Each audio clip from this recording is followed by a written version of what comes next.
There's so many people that suffer from different forms of hair loss, but for this video, I'm going to be talking specifically about traction alopecia.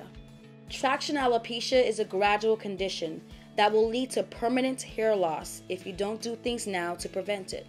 It's really important for me to spread the word on this because for most people, they don't act until it's too late, so feel free to share this video.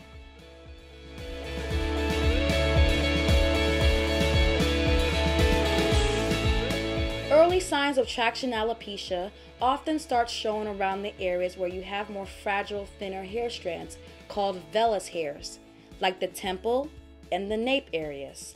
Here's a link to a video that goes over the different types of hairs we have on our body. These areas are already fragile, so applying a prolonged amount of pressure will start you down a path to permanent hair loss. Simply put, it's best to take action once you notice your hair is thinner than it used to be. Don't wait for it to get worse. This process will often start as minor to moderate thinning. Before you know it, you'll start to be able to see through to your scalp more and more until patches of bald spots start to form.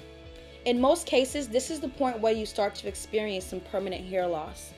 And finally, that area will become completely bald.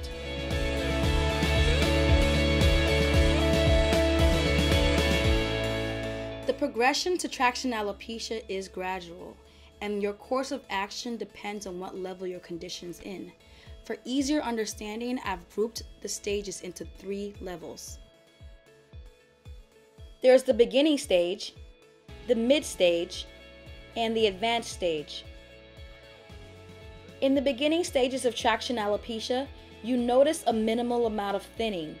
If you pull your hair back away from your face, you'll probably notice the thinning a little more.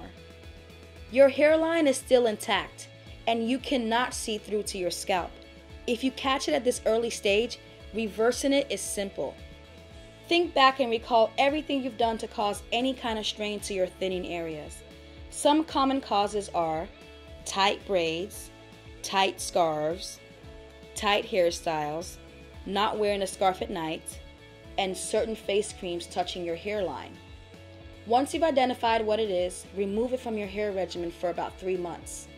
If you learned how to do it correctly, you can either reintroduce it or keep it out. Don't forget, an unhealthy lifestyle can also lead to overall hair thinning. So increase the nutrient supply to your hair by eating mostly dark green leaves, fruits, veggies, and lean proteins. And increase the blood flow to your scalp by living an active lifestyle or completing an intense workout at least 3 times a week. If you do discover that your thinning is caused from wearing tight braids or twists, this 2-part series on best practices when including braids in your regimen is a must watch. The mid stage of traction alopecia is when you start to see through to your scalp. If you rub that area, it probably feels a little smooth. At this stage, the hairs in that area are thinner than normal and far and few between. The mid stage is the stage where many start to use counteractive methods like gels, more braids, and heat to conceal the hair loss. These practices will do nothing but speed up the balding process. Reversing it at this stage will take a little more effort from you. Just like with the beginning stage, you must first identify and remove what's causing it. But for this stage, I recommend waiting at least 6 months before reintroducing it back to your hair regimen. If possible, it's best to simply remove it altogether. For the 6 months, go into pamper mode. That area has been in hair loss mode for so long, but there are things you can do to wake those follicles back up and stimulate growth. First, if you're using a moisturizing shampoo that does not have any antimicrobial and antiseptic properties, add a few drops of pure tea tree essential oil to your shampoo before using it. Also, avoid putting any heavy products in that area.